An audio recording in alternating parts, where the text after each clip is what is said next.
Vamos lá. Então, vamos lá, né, já que já está aqui. Vou falar hoje sobre um pouco sobre a camada de aplicação. Então, a gente falou um pouquinho sobre o RPL aqui, né? E eu já sei qual é um dos trabalhos que a gente vai fazer. A gente vai, eu já estava pensando sobre isso aqui, a gente vai começar a trabalhar com simulação de ambientes IoT. A gente vai construir um simulador IoT. Né? A gente vai criar um objeto Node, vai construir alguns protocolos para ele. Tá? Eu não vou fazer com que vocês construam a camada física, porque... Não, óbvio não. Inclusive, né, eu vou dar essa disciplina. Estou planejando dar essa disciplina para o mestrado, período... Eu tenho que planejar melhor. Primeiro de tudo, porque eu estou dando aula em todos os períodos do mestrado. Isso não é esperto. Se você quer dar uma vida. Né? Então, você tem que dar uma disciplina de mestrado por ano, eu estou dando 4. Não é esperto. E não é saudável.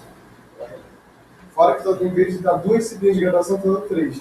Também 4, na verdade. Estou dando 4 disciplinas de graduação. Estou dando redes industriais, redes sem fio, redes e LP. Não vai de programação. Também não é esperto, dá 4 disciplinas de graduação no período. Ou seja, eu passo a maior parte da minha semana dando aula. Super divertido, a não ser para meus joelhos e para minha garganta, que eles não gostam. Mas eu já pensei no que fazer. Esse vai ser um trabalho legal a gente fazer. E aí eu não dou prova, a gente substitui a prova pelo trabalho. Mas aí depende, né? Depende da linha de acessar. Mas vai ser legal, vai ser bacana, a gente vai fazer uma parada maneira. Vamos fazer um simulador distribuído. Vai ser irado. Deixa eu só anotar isso aqui, mas... Acabei de ter essa ideia olhando para essa técnicas.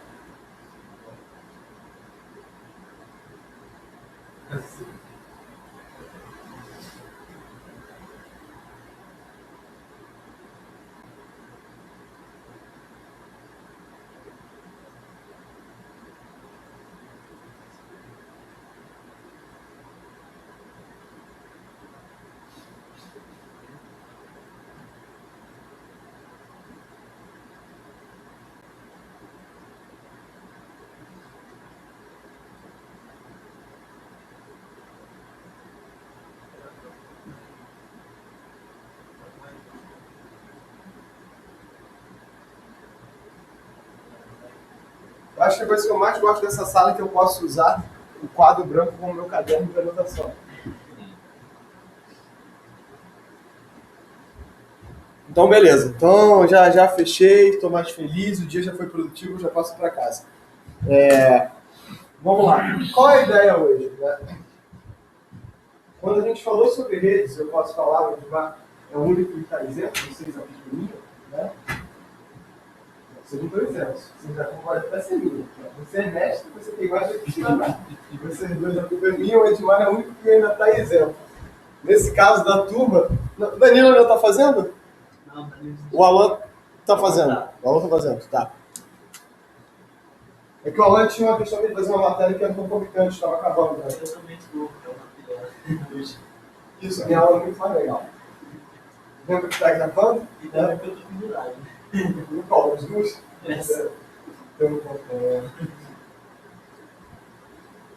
Adiantamente tem que apresentar o trabalho. É mestrado aquela? Na verdade, acho que é doutorado. Não, deixa eu te contar uma longa história assim. Se for notícia ruim, foi popular, que eu já sei. Deixa eu te contar uma história triste. Mas o problema de controle é isso. Tipo, é só assim quando você puxar uma eletiva que entra com condicionado e dá na grade. Porque não abre. Estou tentando trabalhar nessa questão. Não, período que a partir do período que a gente vai estar lidando trabalhando com o pessoal de computação e informação. Se tivessem puxar eletivos de computação e informação. Não, se vai lá computação e informação, se eu quiser puxar, eu vou abrir por um lado, vou abrir. É porque até abriu um. Além dessa, acho que ele não funcionava. Abriu uma outra que era mas aí depois a Lívia não falou que a gente puxar mais da comunidade. basicamente um preparatório para uma faculdade universitária. Vamos lá. Que bom que essa aqui é o FMG, né? Então vamos lá. Não, mas isso é uma questão que a universidade como um todo está sofrendo, né? Mas a falta de disciplinas eletivas. Como eu falei para vocês, eu estou dando, sei lá, 4 disciplinas de graduação esse período. Eu estou dando 4 disciplinas de graduação esse período, estou dando mais. O João, assim, o João, por exemplo, essa disciplina, eles estão assistindo essa página de industriais, mas na sexta-feira de manhã, logo antes do aula de vocês, que isso também acompanha, é a disciplina de doutorado, que é só lá. Eles, por exemplo, na sexta-feira de 8 às 10 da manhã, sexta-feira de 8 às 10 da manhã é sacanagem, né? É debocheiro com a minha existência, né? Eles vão estar lá com teoria de criança, entendeu? Então, teoria de criança eu gosto assim. Gosto assim. Gosto dessa forma. Né? Então, gosto como você pensa. Então, assim, a gente tem essas questões para tratar. Tá?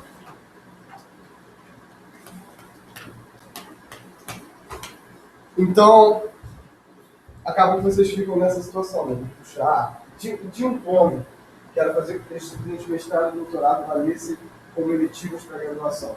Só que ela vale menos créditos, né? Não, pior que não. Vocês conseguiram fazer que valesse 4 créditos? Na verdade, dá para fazer, mas o problema é só depois que a gente vem converter para a universidade que é o ato, essas paradas. Isso. O problema é que, tipo assim, no período das férias, vai acompanhar. Mas aí, tem um período de entrevista de graduação, eu aprendi no mês. Eu tinha uma briga interna com o meu programa de pós-graduação igual, que eu né? Eu achava que o PPG não tem nenhuma obrigação de programa de pós-graduação ser trimestral, isso é uma convenção da universidade, da UFRJ. Vários outros da universidade, o programa de pós-graduação é semestral. Então, eu era da opinião que os programas de pós-graduação também deveriam ser semestrais. E aí as matérias serem 4 créditos. Serem matérias. Porque aí você conseguia sincronizar o período de entrada da graduação com o da pós, com a entrada que vocês tinham dentro do... E sincronizar, né? De certa forma. E aí faria com que essa questão das eletivas batesse de forma melhor. Mas eu sou um radicalzinho de esquerda. Vamos lá. Enfim, né? Eu sempre acho que dá pra gente fazer melhor. Ok? Então vamos lá. Eu queria hoje falar um pouquinho sobre os protocolos da camada de aplicação. Né? Como vocês aprenderam, como eu estava dizendo, vocês aplicam em mim, o João é mestre de Cidane e vocês dois ainda estão mais isentos. Né?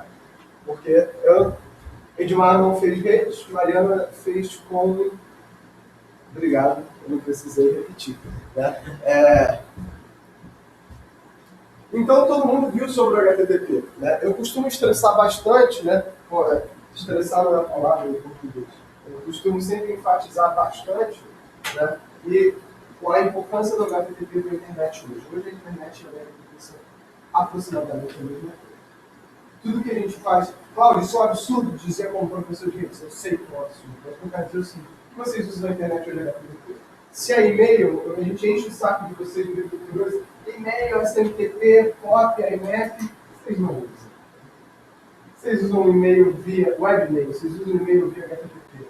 Ah, mas vocês não trocam mais arquivos via HTTP. Vocês usam arquivos, vocês baixam arquivo via HTTP. Vocês não fazem. Basicamente, hoje em dia, até emulador de terminal você tem via HTTP. Por exemplo, né, a gente tem uma nuvem lá embaixo que a gente usa o OpenStack. Seria até talvez legal um dia. Você já mexeu com Docker?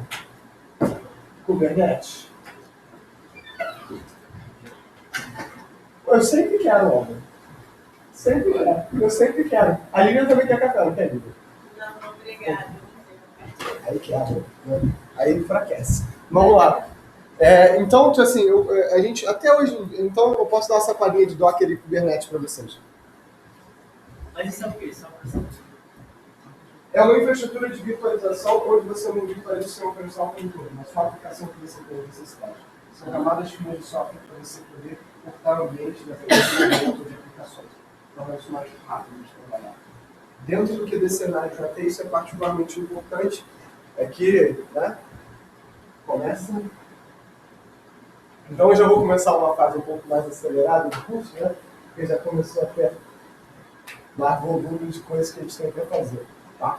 Então, o que hoje é importante? Então, hoje a internet é basicamente HTTP, então não tem como enfatizar mais a importância. Escreve arquivos de HTTP, falando de Google Docs, Google Online, tudo isso é edição em tempo real de HTML, que você está trocando de HTTP. Então, ele se tornou o protocolo mais importante e a forma mais natural de troca de arquivos e abstração na internet. A internet hoje é o sistema distribuído mais difundido, ele é o sistema distribuído e é a forma mais homogênea de troca de arquivos. Pô, a internet é homogênea? Não, a internet é extremamente heterogênea, mas ela lida muito bem com essa complexidade. Os protocolos são muito bem conhecidos, os protocolos são muito bem tratados. Então, o mais natural seria quando a gente voltasse a ter, a gente enfiasse o HTTP aqui na camada de aplicação, visto que o Sixfold ele é muito bem comportado até a camada de aplicação. Por que eu não usaria a mesma camada de aplicação do... Eu devia ter trazido os sensores. Tá lá na minha mesa. Pega lá? Lá embaixo, né, bicho? Daqui a pouco. Ó. Eu pensei. Cabra safado, né? Não. Depois, daqui a pouco eu pego. Daqui a pouco eu passo uma atividade pessoal para buscar. Obrigado. Vai. Senhora Calma, eu pego isso. We talk. Hablamos. Oi? Falamos hoje. Beleza. Tá?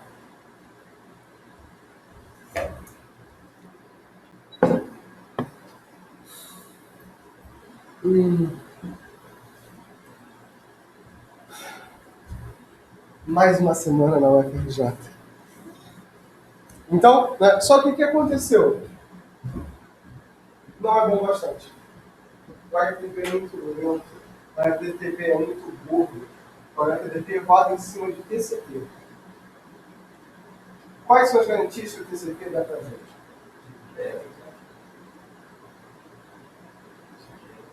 Entrega dá. Atraso não. Vamos, põe pra fora. Não atrás dessa uma faixa. Não tinha protocolo. Eu entendi o que você está querendo dizer. Não é que Você ele não é que ele me dá uma garantia de atraso, ele tem um atraso máximo que é ele não dói. É isso que eu sabia. Cara, isso não pode chamar de garantia de atraso. Isso é o corte. O atraso é intrínseco, perfeito. Parabéns.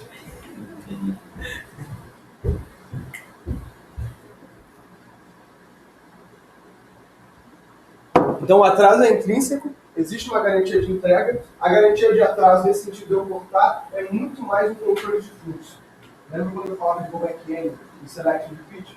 Na verdade, eu troco esse dado, se eu saio dessa jornada de transmissão, eu corto ele.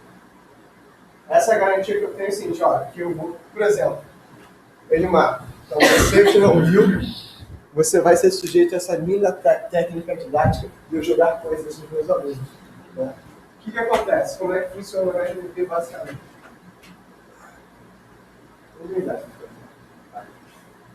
Manda um pacote, estabeleço uma conexão, eu chamo de handshake. Estabelecer a conexão, eles vão jogar uma mensagem. Toma aqui uma mensagem. Você vai dizer, ok, mensagem. Recebi uma mensagem, fecha a conexão. Isso é o HTTP 1.0, que a gente chama de HTTP não persistente. Por que não persistente? Porque não persiste a conexão. Olha que nome bosta, que nome ridículo. Né? Mas é intuitivo, né? Então o que aconteceu? No HTTP 1, a gente chegou à conclusão. Parece uma ideia idiota. Parece que, pô, isso não funciona em longo estado. A gente criou o HTTP 1.1, que era o HTTP persistente. Só que eu entendi. Vamos lá? Assim, abre a conexão. Aqui. Abre a conexão. Aqui. Mais um pacotinho. Aqui. Mais um pacotinho. Aqui. Fecha a conexão. Aí você... Pronto. Esse é o HTTP persistente. Eu abro a conexão uma vez e mando tantos objetos quanto necessário. Agora, vamos para a parte. mando lá, eu espero lá. Isso é muito legal. Aí eu sujo o HTTP 1.1, porque o HTTP é com pipeline. O que é? É 1.1, mas aí com pipeline. Olha só, a gente não só está feliz com siglas, a gente gosta de siglas, números e diferenciações. Então, HTTP 1.1.1. É o HTTP 1.1.2, porque tem o HTTP 1.1.1. Mas isso é um fator histórico que não precisa ser levado em consideração. Esse é o HTTP 1.1 com pipeline. 1.0 abre a conexão por objeto, 1.1 abre a conexão, manda um objeto por vez, 1.1 com pipeline, eu abro essa conexão e mando. 1.2 sabe o que a gente faz? Abre várias portas ao mesmo tempo. Faz pipeline de conexão. É a coisa mais escrota do mundo. É maravilhoso, mas é super escroto. Talvez isso aí não é tipo meio que destratado. É. Só que tem 35 mil portas. Em algum momento pode ser que não dê. Mas depois vai sair essa situação. Bicho, você vê Netflix. Você abre as páginas. Cara, as páginas são cada vez mais complexas. Hoje em dia você tem um negócio de quem é que de manhã no React, essas coisas desse tipo. É uma experiência de tipo, páginas da HTML geradas dinamicamente. Então você tem um programa. Quando eu era molecote, eu fazia páginas do Vocês sabem o que é Blue? Nossa, isso é Isso. isso. Para com isso. Para com essa palhaçada. Tu regula de idade comigo. Né? Tá vendo só, gente? Você acorda 8 da manhã. Não, quase 8 da manhã não. Está aqui antes das 8 para ver um negócio desse. Pode um negócio desse, gente? Isso é muito difícil. Aí no HTTP 1.1 com o pipeline, eu abro a conexão aqui. Já estabeleceu a conexão? Agora eu vou. Abrir a conexão. Abriu? Não. Mensagem. Então, o Juan só vai mandar os ACs no momento que ele quiser. Ou seja, eu não gasto meu canal explorando, mas isso é uma vantagem do meu meio de conexão. O meio de conexão é muito complexo. Só que qual é o problema disso? Ainda é muito lento. 2, é baseado em TCP. Tem as garantias de conexão, tem as garantias de atraso, preciso do handshake. No ambiente IoT isso é muito pouco. Então surgiram contrapropostas, né, para você lidar com esse problema da conexão, que são o COAP, o Constrained Application Protocol, né? Eu nunca perguntei para vocês, mas esses bloquinhos eles aparecem na gravação? Esse é quando tocam alguma coisa aqui. Que bom, fico feliz. Que o primeiro proposta é o COAP, né? Esse slide eu peguei emprestado com a minha orientadora, né? Porque ela faz uns slides muito bonitos, né? Eu faço uns slides tão feios, né? Eu faço os negócios tudo em LaTeX, ela faz com as figuras, os negócios. É bacana, cara. Né? E ele é um protocolo da camada de aplicação, ele foi criado por esse Constrained RESTful Environment, ou seja, ele quer usar a mesma infraestrutura REST que o HTTP dá pra gente, ou seja, transferências de arquivos HTTP, só que dentro do IoT. Ou seja, esse negócio é muito legal, porque tem menos de 10 anos. E aí? Minha aula é bem mais legal, né? Minha aula é bem mais legal. Mente. Vamos lá. Então, uma transferência web. Basicamente, o que eu estou fazendo é gerando um HTTP castrado. Por dizer isso, vários engenheiros de software acabaram de ter pequenos impactos. Tá? Mas, essencialmente, o que eu quero fazer é fazer uma versão castrada do HTTP que vai funcionar para esse meu ambiente já aqui. Cláudio, é só isso? Eu posso dizer em palavras maravilhosas, mas no final do dia, no final do... É só isso que a gente vai fazer. Mas você está fazendo tudo baseado em cima do HTTP e está mantendo as características dele. Qual a diferença? A diferença é que eu vou botar tudo o TCP, eu vou botar em cima do DP, vou abrir conexões com as mensagens do HTTP, mas eu não vou estabelecer os mesmos critérios de regra de troca de mensagem. Qual é a vantagem disso? A vantagem disso é muito poderosa.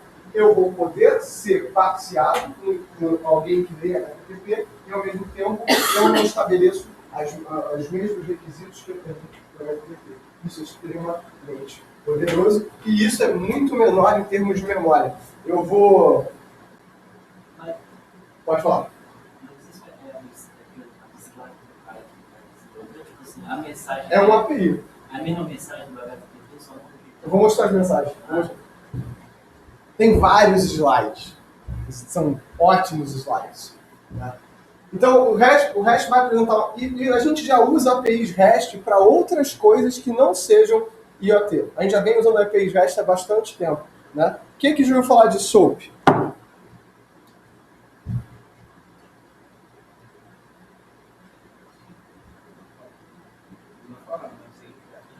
Service Oriented Architecture, protocolo de aplicações orientadas a serviço.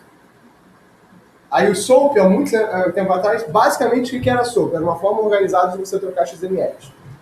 E aí depois do SOAP a gente trocou. Pô, mas trocar XML, por que eu troco pelo REST? Eu faço requisição para HTTP direto. A ideia do REST é essa. Então a arquitetura REST é uma arquitetura de sistemas distribuídos baseados para a internet. Tá? Vocês não fazem engenharia de software, não, né? Tá. Então, faz sentido vocês não conhecerem esse negócio, não.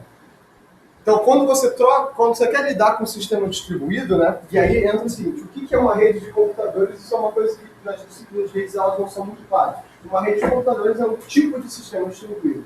Para você produzir software para sistema distribuído, você tem que ter 7 garantias fundamentais. Uma, mas a garantia mais fundamental delas todas é a eu não sei falar essa palavra. Indissociabilidade. Qual é essa indissociabilidade e capacidade de tudo tá juntinho? É isso aí. Não pode associar. Não pode não estar associado, entendeu? Para você, usuário final, por exemplo, que o internet vem, que o caixa do teu banco e o software lá que o gerente do teu banco vem, tem que mostrar sempre a mesma informação. Tem que ser para você transparente que, na verdade, são sistemas distribuídos. São elementos de um sistema distribuído que tem meios diferentes de comunicação. E trabalhar com essa troca única de informações é a forma mais fácil de fazer. O sistema, por que a gente fala? A gente tanto sabe com isso por causa dos sistemas web.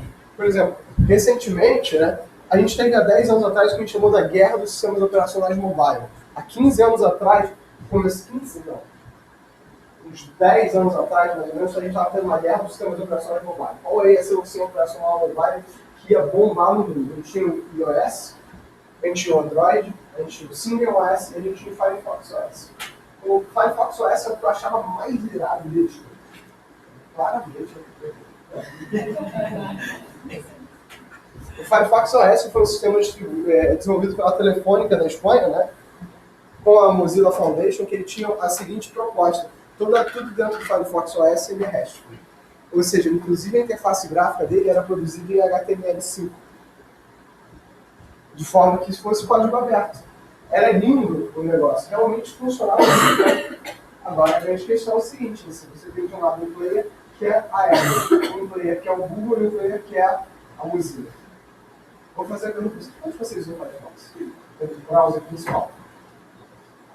Não usar. Todo mundo pode ser que tenha uma cópia do Firefox. Onde todos fabricantes do Firefox? Bom, as coisas não funcionam do browser. Quando as coisas funcionam no Chrome. Bom, mas a gente não posso falar muito longe do Chrome voltar. Não estou julgando vocês podem vir julgar. Assim, o Firefox é um excelente browser. Então, no começo dos anos 2000, a gente chamou da Segunda Guerra dos Browsers. Né? A Primeira Guerra dos Browsers acontece por volta de 95, que é da primeira geração da internet, né? Que é a disputa entre o Netscape e o Internet Explorer. Claramente, o Internet Explorer venceu. Né? A Segunda Guerra dos Browsers acontece por volta de 2004 e 2005, quando surge o Firefox, ganhando por predominância sobre o Internet Explorer, né? Principalmente entre a versão 6 e 7 do Internet Explorer, e o Chrome surgiu. Hoje em dia, o browser principal que todo mundo usa é o Chrome. Teve uma repopularização. Eita, Satã! Repopularização do Safari. O Safari sempre correu pelas beiradas, porque, né? Você tem um MacBook, né? Você pode usar o Safari em Windows, pode, mas por que você vai fazer isso com você? Né? Então, existiu uma popularização. E hoje em dia, a grande discussão é que isso é muito mais poderoso para browsers. O Firefox OS ele morreu, aí ele foi transformado nesse projeto chamado KaiOS. O KaiOS hoje em dia é o terceiro sistema operacional mobile mais popular do planeta. Onde? Na China. Aquele que Hoje, aqui no Brasil, ele está sendo trazido pela Huawei, pela Positivo e pela Multilaser, que na prática são empresas chinesas passadas. Né? Então, só que ele é muito leve, justamente porque tudo que ele faz é um motor de renderização HTML5. Então, a Positivo possui uma lançar um celular a R$250. Aqui, na verdade, o que você usa do seu operacional? Nada. Você usa a aplicação, se tiver aplicação. O que eu uso do meu celular? Browser. Se a interface é HTML5, quer dizer que ele por si só já é um browser gigante. WhatsApp? Não? Vocês usam WhatsApp? Não, porque recentemente eu estou me sentindo o tiozão da galera, né? Tá bravo esse negócio aí. Né? Claro que você não usa Discord, eu falei, não. Ou você não joga, joga. Por que você joga Super Nintendo? Complicado, né? Estou ficando velho. Mas não tem rede, então ele trava. Não consigo usar nada. Se ele é Por quê? renderizado pela Aí que entra. Aquela coisa que eu falei para vocês é o seguinte. Pensa o seguinte, o que é um browser? Um browser é um cara que faz renderização de HTTP, troca objetos HTTP. Então eu tenho um motor de renderização e eu tenho o servidor HTTP, o cliente HTTP. O browser é essas duas coisas. Se eu trocasse através de requisições HTTP arquivos docx, o Word era tão browser quanto não. É que a internet, ao invés de usar docx, graças a Deus, a gente precisa usar HTML. Então, por exemplo, você não tem o Google Docs online, offline? Então, o Google Docs offline, tudo que ele faz é ele renderizar páginas HTML para você no formato de texto. Inclusive, é muito irado, eu recomendo a vocês. Tentem abrir os arquivos do Docs num arquivo TXT, sabe? Bloco de nome. Vocês usam Windows, né? Que mal hábito. Hã? Assim, para coisas de estudo, eu faço no Windows, sabe? O Windows não deixa, sabe? Para coisas assim. Tipo o quê, cara? Tipo jogo. Ah, obrigado. Beleza, agora sim, ficou bem. Vamos lá. Então, a diferença que eu tenho aqui do Cope, que é muito necessária em relação ao HTTP, é que eu tenho que ter cache. Então, tá resolvido? Tá respondido. Então, assim, consigo ter essa troca offline, o motor de renderização é só uma questão de interface mesmo. Tanto que o que é difícil não é no HTTP, o que é difícil hoje no browser é fazer a renderização. Inclusive, aqui alguém já programou em Node.js? Node, na verdade, é uma linguagem de programação, um framework de programação que trabalha com JavaScript, né? Que, na verdade, tudo que ele é um microbrowser para castrado. Ele usa um motor de Renderização. Nossa senhora, que satanás. Usa um motor de renderização que é o V8, que é do Chrome. Então, tudo, o compilador, o interpretador dele, na verdade, é um Chrome castrado. Muito interessante, muito interessante. Também é interessante, eu não sei se foi nessa primeira que eu falei, que 40% eles têm um gerenciador de biblioteca chamado NPM, Node Package Manager, e até recentemente 40% das bibliotecas do Node Package Manager estavam infectadas com o tipo de troja ativista. Isso é legal, foi bacana. Então, assim, a diferença fundamental que uma das diferenças fundamentais, diferente do HTTP que eu falei que era stateless, apesar do Cope também ser stateless, ele suporta caching. Então ele guarda algumas informações com ele. Tá? Então o background, o objetivo é habilitar serviços baseados na web em redes sem fio restritas.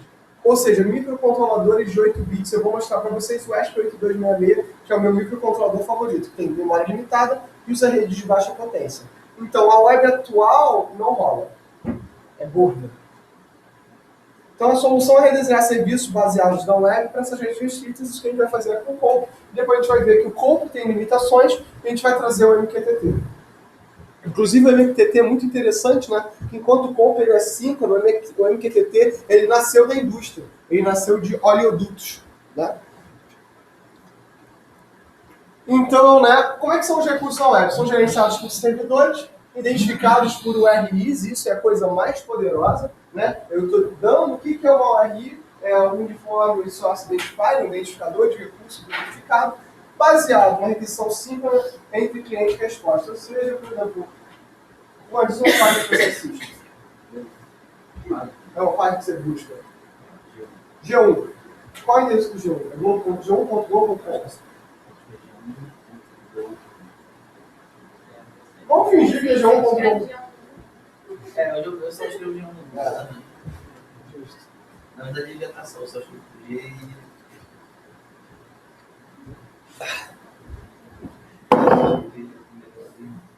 Então, na verdade, todos esses identificadores uniformes, por exemplo, assim, quando você vai mandar um e-mail, tudo que você está fazendo, por exemplo, meu e-mail é claudiofarias.fj.br. Ele identifica uma identidade digital única, né? Que é o Cláudio Farias, então vai estar nessa web, nesse endereço inicial.fj.br, que lá no DNS a gente identifica que é determinado servidor, e dentro desse determinado servidor eu tenho esse usuário, que é o Cláudio. Então, na verdade, tudo que eu faço aqui é transformar os recursos como a luz, como a temperatura, como um dado sensor, em uma requisição REST, em uma URI. Ou seja, se eu quero buscar temperatura, o meu sensor tem um endereço IPv6 através do CycloCon e eu requisito uma URI temp, por exemplo, que vai representar a temperatura. Então, eu mapeio conceitos do mundo físico em URIs da web. E o que isso me dá? Por que diabos eu ia querer fazer isso? Porque a partir daí, todos os recursos da minha rede, qualquer análise que eu posso fazer, são na verdade mapeamento de URIs, exatamente como eu faço na web. Cláudio, como assim? Uma coisa de trabalho de patrimônio, na quarta-feira de manhã, eu poderia estar na minha academia e eu estou ouvindo esse tipo de negócio. Vamos lá. Ali entra de casaco, você está tossindo. Tá frio para vocês? Não, eu tô tossindo. Tá frio, eu gosto de. Não, é porque vocês todos estão de camiseta, aparentemente está sussa. Né? Mas as duas moças estão de casaco, então aparentemente elas vão estar sussa. Né? Isso, inclusive, é uma questão muito interessante quando você... Né? Qual é a temperatura de conforto? A temperatura que o ar-condicionado funciona bem. Eu, assim, estou com você no ar, ar-condicionado para máquina. Mas, assim, como aqui não tem máquina, né? Vocês sabiam que para homem e para mulher a temperatura de conforto é diferente? Para o homem é de 18 a 22, para a mulher é de 22 a 24. A diferença é de 4 graus. Como é que a Organização Internacional do Trabalho como é? É de 20 a 23. Eu vou deixar desconfortável para todo mundo.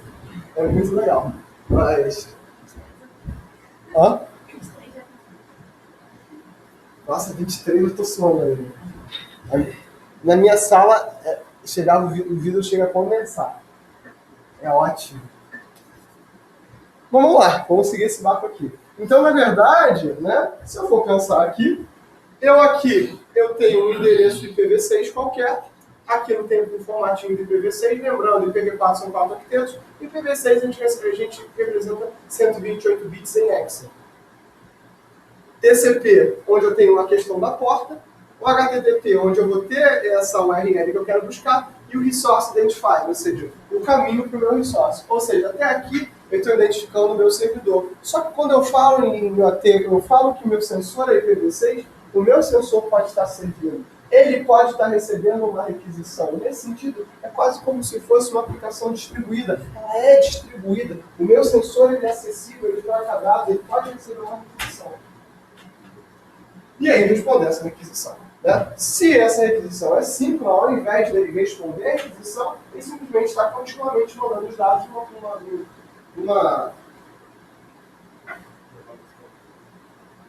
uma determinada periodicidade, que é feita muito obrigado. Né? Então, eu posso consultar o meu recurso sensor por alguma unidade de sensoriamento. E aqui tem que ficar claro, quando eu falo em IoT, quando eu falo em sensores inteligentes, eu tenho que diferenciar o que é a unidade sensora do que é a unidade de sensoriamento. Qual que é a diferença? Eu posso ter um sensor, uma unidade, um sensor inteligente que tem unidade de sensoriamento de luminosidade, de temperatura, de vibração, de químico, sabe o que químico quer dizer? Sensor químico é o sensor mais ridículo de todos, porque quer dizer qualquer coisa. Então, toda vez que você lê um paper de sensor químico, né, É a forma gentil que o usuário tem que dizer assim, Abstrai. é muito complexo para você, né? E aí, então, tradicionalmente, sensores, assim, redes de sensores, elas são single application, ou seja, eu tenho uma rede com uma aplicação, mas mais do que isso, sensores, eles são single monitoramento. Faz sentido. Monitoramento único. O sensor é um sensor de temperatura. O sensor é um sensor de luminosidade. Ele tem a unidade de sensoramento e ele tem o hardware de dedicado a essa única tarefa. Aqui não. Então você pode ter que fazer assim, pode, mas eu comprei o sensor e ele é só de temperatura. Tá bom, amigo. Eu entendi. Olha, a diferença então é que eu posso ter um sensor que calcula o nível e a partir da quantidade de sensoramento pega o volume do tanque. Isso passa a ser uma operação lógica. O dado do sensor, e aí entra a área que eu estudo. A área que eu estudo se chama fusão de dados. A minha área onde eu mais atuo, que eu mais gosto de trabalhar, o que é a fusão de dados pressupõe? Como é que é a parte de dados? Eu uso, na verdade, eu tenho uma sub-área de fusão de dados chamada Multisensor Data Fusion, que é fusão de dados de sensores. O que essa área pressupõe? Pressupõe o seguinte, esses sensores coletam dados, mas o que os sensores coletam são abstrações, são valores físicos. Dar significado, dar semântica desses valores físicos, é nada mais do que o trabalho do engenheiro ou do... seja lá o que o cara que faz a aplicação faz. Isso não tem nome, né? Todos os nomes são péssimos. Não, se você faz ciências contábeis, você é contador. Mas você não pode ser computador. Tá? É um péssimo nome. Cientista da computação, não. Você tem cientista da contabilidade? Cientista da biologia? É o carinha informado. Ô, cara, profissional da informática, informática tem mais nome. É computólogo. É o cara com certeza. Normalmente eu chamo de trouxa, mas vamos lá. E aí, então esse profissional vai ser o responsável por pegar esse dado e dar uma lógica para ele. Esse é um tipo diferente de desenvolvimento, né? Porque quando vocês aprendem em Comp 1, qual é o paradigma de programação que vocês aprendem em Comp 1? Estruturado. Em Comp 2 vocês aprendem o quê? Mas quando a gente fala desse tipo de programação, a gente trabalha com um tipo de paradigma de programação chamado programação orientada a eventos. Então, na verdade, o fluxo do programa depende de um evento no meio físico. Por incrível que pareça, apesar de ser a linguagem que a gente mais usa para programação orientada a eventos, ela não é adequada. Por que a gente usa C? Porque C cabe em qualquer buraco. Né? A gente coloca no livro programação que abaixo de C é só assembly. Você já programaram em assembly? Experiência maravilhosa. Coisa assim, ó. Como assim esses programas? A gente é prova. Como assim no papel? A gente faz prova de conta no papel. Não, acho que a universidade toda é assim. Eu tenho hoje Elisa a prova no papel, todo mundo muito simples. Papel não combina, né, gente? E eu costumo brincar com meus alunos de linguagem de programação, que a linguagem de programação eu dou prova de papel, mas eu dou prova de conceito. Então, você tem que saber o que é uma relação múltipla, o que é uma classe abstrata, você tem que saber o que é serialização de objetos, o que é um decorador. Se você não sabe essas coisas, você não sabe orientação de objetos. Você está brincando de fazer programinha. Né? E programinha não precisa de mim. O computador diz para você se você está certo ou está errado. Né? Tanto que a prova dele vai ser uma maratona de programação. Isso é ferro. Vai ser super divertido. Né? Inclusive, eles estão tendo aula nessa sala aqui. A gente conseguiu botar a turma toda do computador aqui em cima. Isso é irado. Mas, enfim, isso não vem ao caso. A linguagem que aqui mais se adequa para isso aqui é JavaScript. JavaScript é a linguagem que mais se adequa a isso aqui. Eu mostrei para vocês o Tessel. É porque eu já não sei mais qual turma eu falo o quê. Eu estou muito very crazy. Né? É o Tessel.io. Eu vou mostrar para vocês um pouquinho um cara chamado MicroPython. O Arduino vocês mexeram, né? Mas o Arduino, ele é tão tradicional, né? Tipo assim, ele é tão amigo da galera que, pô, todo mundo... Né? Mas tem uns caras muito interessantes aqui. Quem é o outro? Jesus amado. funciona supletivo. Como não tá indo, cara? Tá, vamos lá. Ah, é o Johnny Five. Que é um ótimo nome. Vocês não sabem o que é o Johnny Five, né? Vocês não assistiam a Sessão da Tarde, né? Não, olha só. Eu não tô perguntando se é coisa pra vocês. Vocês sabem quem é o Johnny Five. Vocês não assistiam a Sessão da Tarde. Quer dizer, assistiu. Vocês têm o dever de casa e descobrir que é o Johnny Five, tá? Johnny Five é o nome de uma... São todas essas bibliotecas para IoT e para robótica que trabalham com esse conceito de orientação ao evento. Né? Vou até abrir. Elas estão abertas aqui porque eu brinco com elas. Eu tava dando um curso de Comp 2 para o BCMT que ele era em JavaScript. Foi bem legal.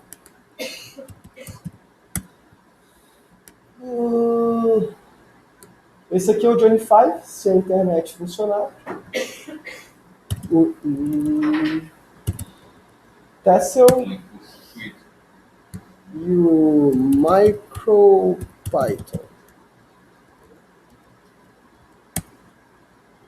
Todos eles são bibliotecas que têm essa abstração de recurso e a orientação ao evento próximo. São bibliotecas para JavaScript, que usam JavaScript para robótica.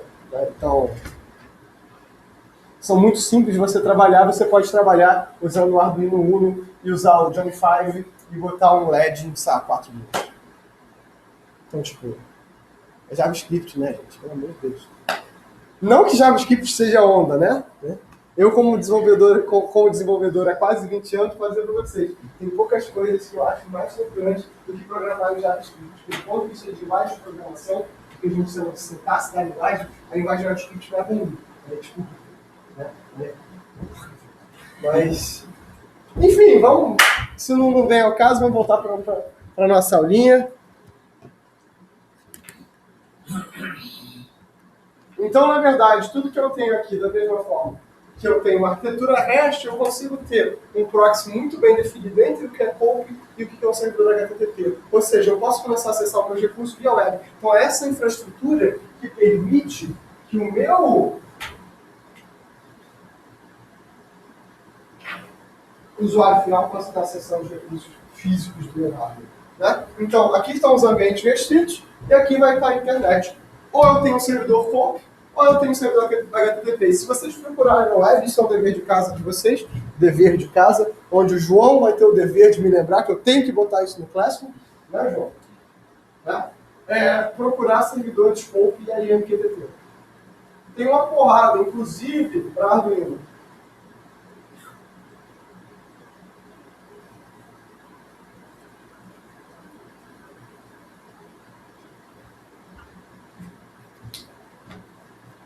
Então, essa é a minha topologia de rede. Agora, isso que vocês estão vendo a topologia de nível de camada de aplicação. Essa topologia é muito parecida. Né? Aqui, ao invés de ter a figura do proxy, quando eu estou lidando nível de camada de rede, eu vou ter aquele edge router que a gente viu na aula passada. Tá? Ou seja, vocês verem que se eu simplesmente começar a jogar essa sopa de letrinhas e começar a cobrar de vocês os padrões a partir das RFCs, todo mundo se deu mal, né? Porque não tem mais o que fazer, porque vira uma sopa de letrinhas de Satã. Tu tava lá embaixo. Você não viu o Classroom? Tá. Sussa, tá gravando, fica tranquilo.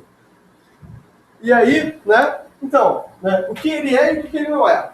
Ele é um protocolo REST, ele é tanto síncrono quanto assíncrono, apesar de ser mais síncrono, né? Ele é talhado para dispositivos e redes restritos, ele é especializado para aplicações M2M, M2M machine to machine, ou seja, não é feito para gente usa HTTP. E a grande vantagem dele, isso aqui é fácil de mapear para HTTP. Ele não é um substituto para HTTP, você não vai usar COAP para tua página web. Ele não é uma forma genérica de mapear o HTTP, compactar o HTTP, ele é um corte, ou seja, se você quiser mapear tudo o HTTP no COAP, você não vai conseguir, acredita, eu já tentei. Né? Por que você tentou, Paulo? Porque eu fiz uma coisa que eu critico com todos os meus alunos, eu não li o padrão. Eu peguei uma transparência na internet, eu não li o padrão, eu não li a receita, falei, vou programar porque eu sei programar. E deu errado. Né?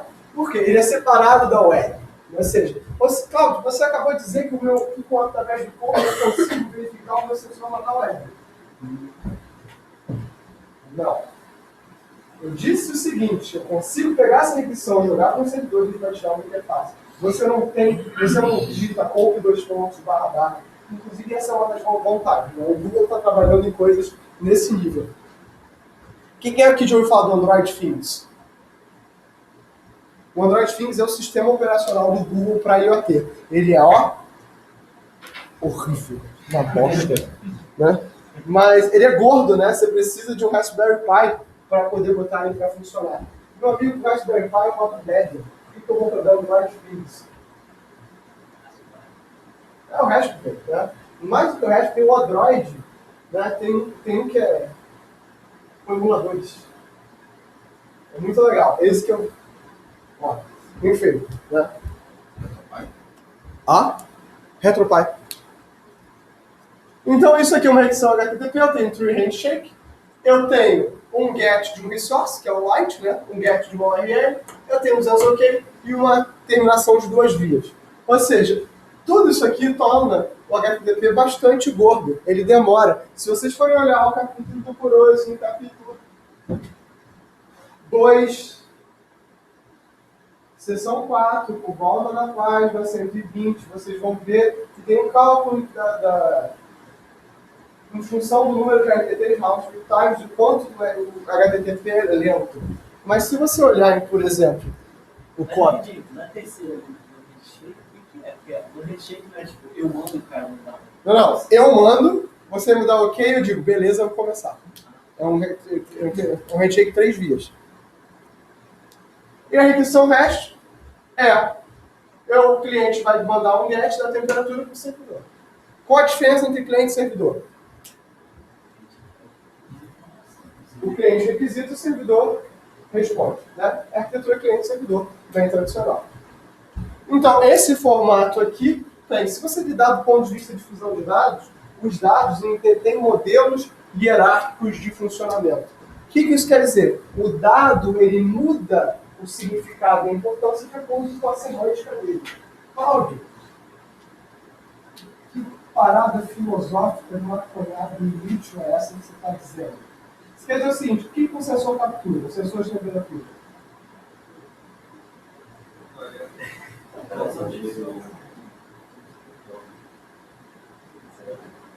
O Luiz falou, foi preciso. E retorno à medição física, não necessariamente elétrica. Alguns sensores são baseados em menores, eles são baixos. Sempre a convertibilidade para o nosso meio elétrico. Podia ser conversado com outra. Isso aí é uma aproximação da realidade. Podia ser baseado em chinês. Qual é a corrente? Sim. É diferença de diferencial. Mas isso é temperatura? Ah, tá. Ele vai te dar um número entre uma faixa. Ele não te dá um número. Não. Não. Nenhum sensor te dá número. Não, você lê alguma coisa. Você lê alguma coisa. Além de eu precisar calibrar para que esse sensor me dê alguma coisa. 2, esse sensor, ele dá sinal elétrico, ele dá um sinal de nível físico, né? E isso é convertido em alguma coisa que vai ser convertido em temperatura. Só o fato de eu dizer que algo é 25 graus, eu estou vários níveis de abstração longe do sensor. Grau é uma abstração que a gente dá. Então, quando você lida em função dos dados, isso é muito importante no IoT, os dados têm uma transformação de níveis, que a gente chama de pixel, feature, symbol e decision. Onde o pixel é o dado do sensor bruto, o feature é uma inferência sobre esse dado, é uma decisão, como por exemplo a unidade de medição, eu dizer que um dado em Fahrenheit, Kelvin ou Celsius, é uma decisão a nível de feature, é uma transformação semântica e dá um significado. O símbolo é dizer que isso é frio ou quente. E olha só por que isso é interessante você dizer. O símbolo ao dizer que algo é frio ou quente, se eu digo que 23 graus é frio, isso é uma decisão. Isso eu tenho uma regra associada, tipo de processamento associado. E o que é uma decision? Regular funcionário. Conforme eu trafego o meu dado em níveis semânticos diferentes, eu perco informação e ganho informação, que a gente chama de paradoxo da informação. Eu perco informação específica, mas ganho informação de cunho geral. Extremamente filosófico, muito bonito, quer dizer que daqui a 20 anos, quando eu estiver cansado, vou escrever vários papers muito legais sobre filosofia das decisões. Né? É muito bacana, né? Tipo, muito divertido, vai ser muito legal, mas eu vou fazer nada que teste. Né? Eu só vou discutir sobre as decisões em macro nível. Né? Então tem uma área muito legal hoje em dia que é o machine learning desses negócios. Né? Você aplicar machine learning em decisões de rede sobre esse tipo de dados, esse tipo de inquisição. Agora imagina uma rede, onde eu tenho bilhões de dispositivos simultaneamente coletando dados para você, sobre vocês o tempo todo. Esses dados, na verdade, são todos recursos que a web está utilizando. Quem são as duas empresas que mais lidam com a web? Conseguem coletar dados da web de forma mais Google? Facebook. Essas duas empresas coletando esses dados, trabalhando essa questão, só que o que a gente fala que vocês viram foi a apresentação do Felipe. Machine learning é uma caixa preta. Eu coletei todos esses dados e não sei explicar o que eles querem significar. Se eu estou dizendo que aqui eu perco informação de cunho genérico, na transformação eu perco informação. Agora, Cláudio, então isso quer dizer que fazer processamento de dados automaticamente para perder informação? Não. Pensa que você é um bombeiro. Você precisa saber que a temperatura do incêndio é 78,7? Você precisa de fogo e porra. Esse tipo de informação é muito importante. A abstração da informação é um processo e o corpo está aqui para ajudar esse tipo de informação. Então, o core, né, o grupo de Strain Devices, propôs as seguintes características. É baseado em hash para eu minimizar a complexidade de mapeamento para HTTP, ou seja, o HTTP é o que eu tinha em mente. Baixa sobrecarga e complexidade de análise, ou seja, parsing. Eu tinha que usar uma ORI, porque tudo na web usa ORIs, né? E aí que entra isso que vocês tinham que tirar no capítulo 2 do Kurose como fundamental, conceito fundamental. Tudo é mapeado em ORIs. Por quê? Porque é fácil. O teu e-mail é uma ORI, a tua página é uma ORI, o teu endereço de DNS é uma ORI, esses identificadores de uniforme dizem que tudo na web é um recurso. E agora olha o seguinte, como eu costumo brincar com o meu aluno de computação. Na computação, tudo são objetos, tudo são abstrações. Então, da mesma forma que eu posso pensar em objetos, eu posso pensar em arquivos, são recursos. Recursos de objetos são mapeamentos de conceitos. Na verdade, que eu quero acessar em tempo real. Bonito isso, né? Para mim, difícil informática, né? Para vocês, que bosta, né? Coisa... Se funcionar, tá valendo. Então vamos seguir isso aqui. Então, eu quero suportar a descoberta por recurso, eu quero fazer anúncio de recursos novos, ou seja, se eu coloquei um sensor dentro da minha rede, como eu sou stateless, eu não quero guardar se esse recurso existe ou não. Eu simplesmente posso passar a consultar em tempo real. Então eu gero uma arquitetura que é intrinsecamente por recurso. Plug and play, né? Obrigado. Tá? Então, é um modelo de subscrição simples, ou seja, um recurso de push, ou seja, sempre que eu tenho recurso novo, eu mando a repetição para o servidor e ele vai aceitar. Isso tem inerentemente problemas de segurança, mas a vida assim. E o cache baseado em max age. O que isso quer dizer? É o seguinte, lembra quando eu estava falando para vocês sobre SDNs? Ou não era para essa turma? Ou CDNs, eu falei do caso do Netflix.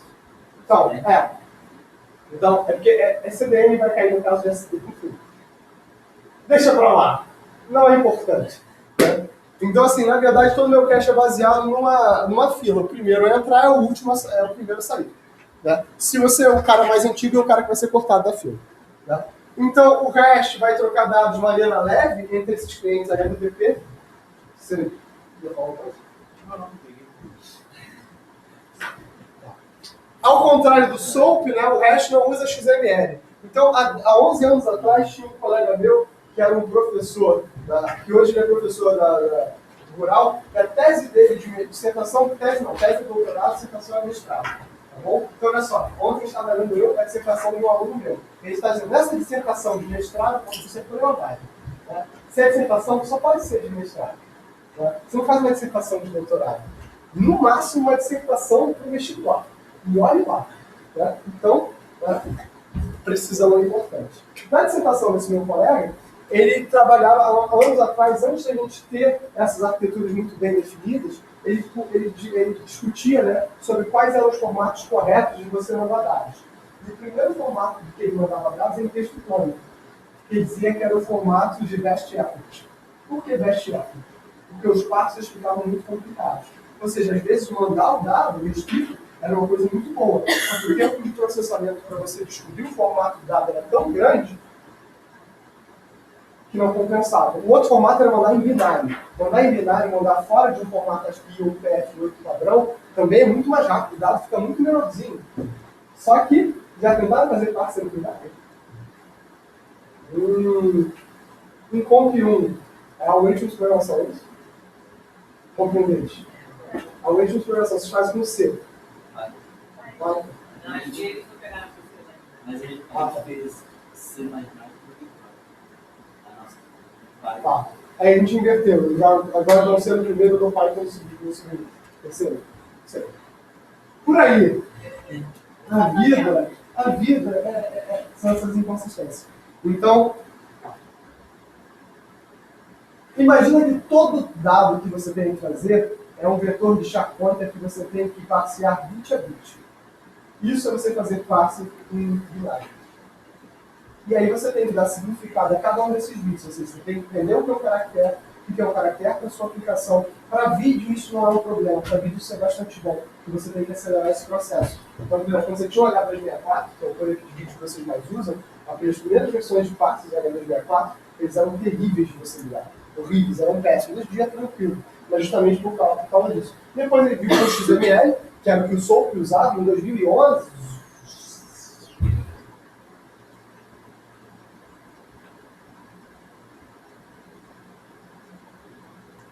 2011, né, Soap era a arquitetura que a gente fazia para aplicações tipo Java, o Enterprise Edition, Java EE. Tá? Hoje em dia ninguém programa mais em Java EE, tá? Mas a gente naquela época programava bastante em Java EE, quando a gente ganhava dinheiro. Então o Java Soap era o formato padrão dessa arquitetura, tinha um negócio muito legal chamado Java Boost. Vocês chegaram a programar em Java Boost? João. Tá. Estou me sentindo solitário. Só você ganha dinheiro. Não. Claramente não. Se eu tivesse ganho dinheiro, eu estava nas Bahamas. Né? E aí, essa fica uma outra. Meu Deus, Satanás.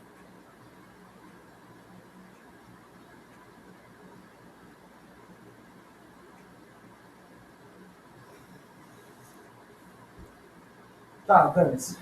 E aí chegou o formato de JSON. Né? JSON, todo mundo sabe o que é JSON? JSON. Né? Agora, tipo assim, na web tem um negócio chamado Bison, que é binário, que é um JSON, só que binário que o Google está querendo forçar. Né?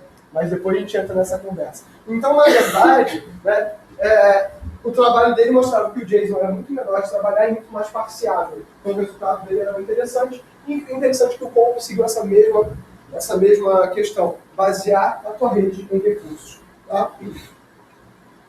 Então, na verdade, enquanto... É o que o Comp faz? Em vez de copiar as mensagens do HTTP, ele usa simplesmente os verbos get, post, put, delete e as URIs. Então, na verdade, eu vou criar uma URL de linha única que representa um recurso na minha rede e se quando eu for fazer a conversão para HTTP, eu anexo o cabeçalho embaixo. Cláudio, essa é a coisa mais estúpida que eu já ouvi alguém falar. Qualquer aluno de Comp com um terço do cérebro conseguiria fazer isso. E é por isso que é tão bom, é tão fácil que fazer um parser disso dá em 15 dias. Se você usar Python, né? Se você usar C, vai dar 1.500. Mas enfim. Então é um protocolo com cache, porque eu guardo esses recursos no meu servidor. Por exemplo, porque uma vez que ele é periódico, se alguém me busca um dado no meio dessa periodicidade, eu vou no cache. Então é um protocolo da camada de aplicação com web cache integrado.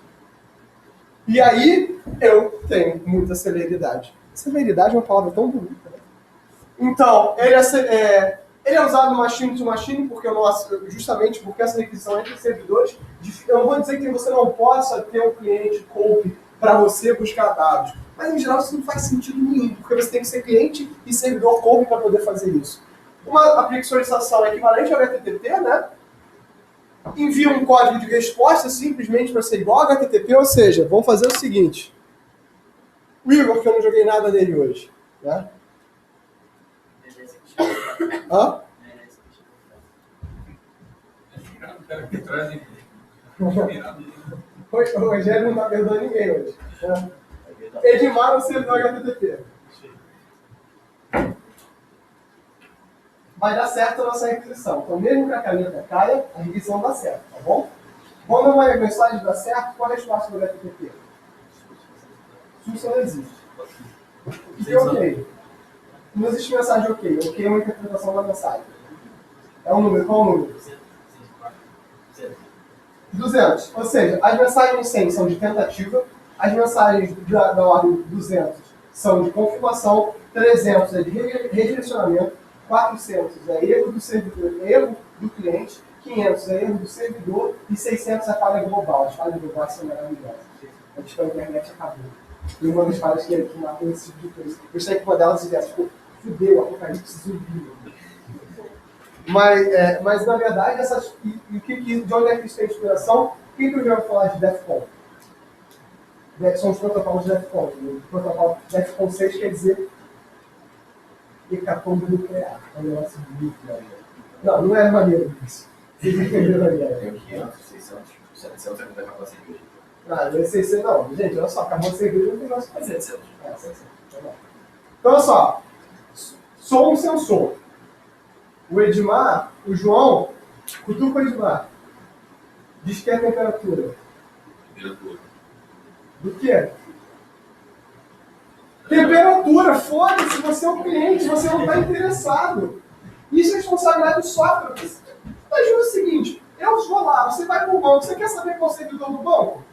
Você quer o teu saldo. É recurso, você não está interessado em endereço. Essa abstração não pressupõe endereço. De quem é a responsabilidade do endereço?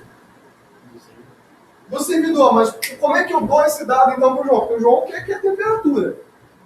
Se ele acessou uma URL, ele sabe a temperatura que ele quer. Se, por exemplo, se eu mapeasse aqui essa sala nesse momento usando um recurso com um sensor, isso aqui teria um IP, né? Teria um número de MAC, esse MAC estaria no domínio de colisão muito bem definido, estaria num domínio de broadcast muito bem definido, que é a rede de LCE, teria uma porta, que é uma aplicação, daí essa aplicação estaria mapeando aqui. Se eu tivesse 4 sensores do cara tentando dançar, ele ia ter 4 dados de temperatura, isso não faz sentido. O que eu falei sobre o povo? Me dá recursos. Então, a responsabilidade do Edmar é falar, beleza, eu vou selecionar todos os sensores e vou fazer uma conta. Uma dessas contas pode ser uma média aritmética. A média aritmética é a melhor resposta? Normalmente não. Mas ninguém se importa na prática. Né? Então, muitas aplicações que vocês conhecem hoje usam média aritmética. Por quê? Porque é um ciclo de clock. E lembra, nessa área que eu trabalho, quando você trabalha com 8 bits, cada ciclo de clock importa. Claro, você falou que tem o MicroPython. Eu sei, é uma bosta. É maravilhoso, qualquer coisa você faz assim. Mas é lento demais. Ele é absurdamente lento. Absurdamente desagradável de lidar desse ponto de vista de desempenho. Agora, se faz um negócio em Python, você joga lá no MicroPython e vai funcionar. Então, esse tipo de ignorância do código é muito importante. Né? Mas, vamos seguindo tocar o nosso barco para frente. Então, olha só. Pede a temperatura aí. Temperatura. Tá. Aí, o que o Edmar vai fazer? Vai no servidor pouco. Temperatura. 100. Desfez 100.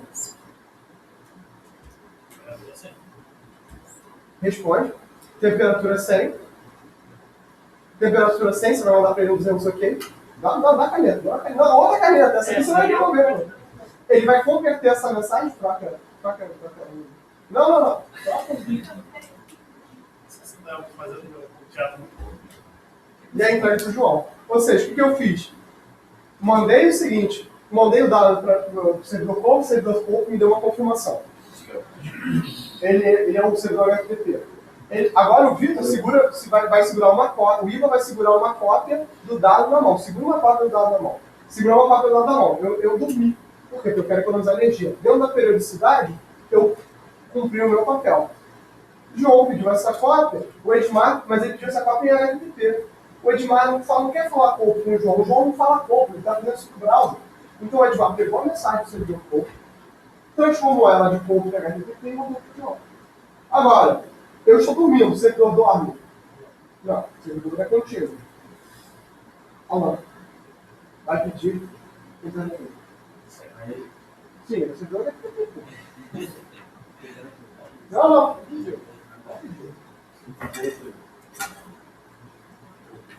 Eu estou dormindo. Dentro da periodicidade, ele passa o 100 direto.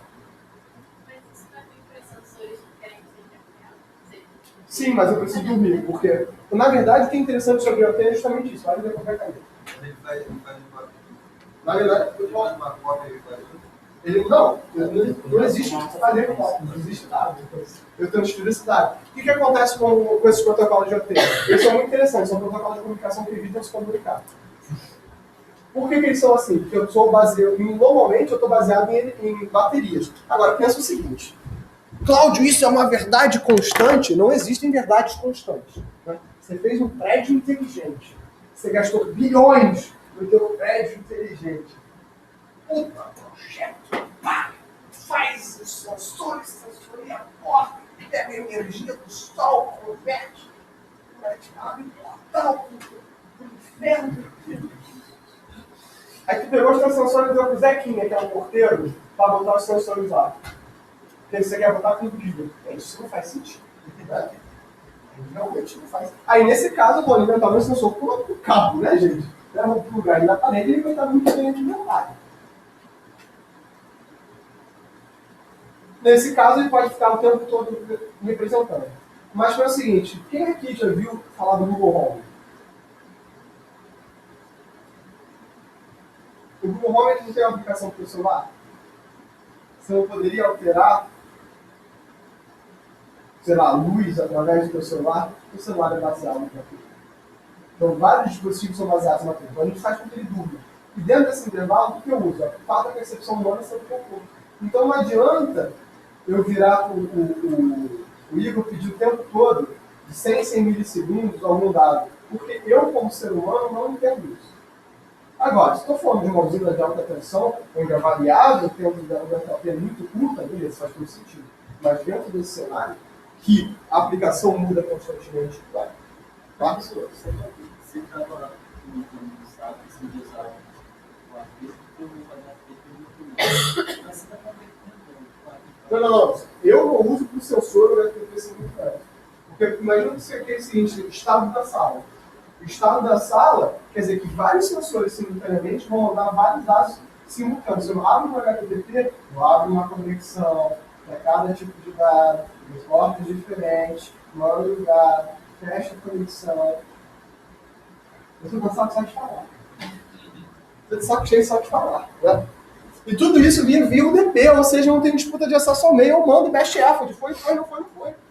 E o que teu cache aqui realmente facilita o DP? Porque imagina que eu sou um sensor, o MaxAge já foi, ou seja, o meu dado já está desatualizado. O Igor pediu, eu morri, acabou a bateria. O Edmar pediu, ele recebeu o HTTP, então a resposta que o cliente pediu, o que vai no PRJ? O último valor coletado. E diz, olha, tem validade, que vai dizer assim. Só que você tem que entregar uma coisa. Olha, o último dado foi esse, mas a última coleta foi 2 minutos para você ter. Eu deixo que a complexidade algorítmica fique com o Edmar.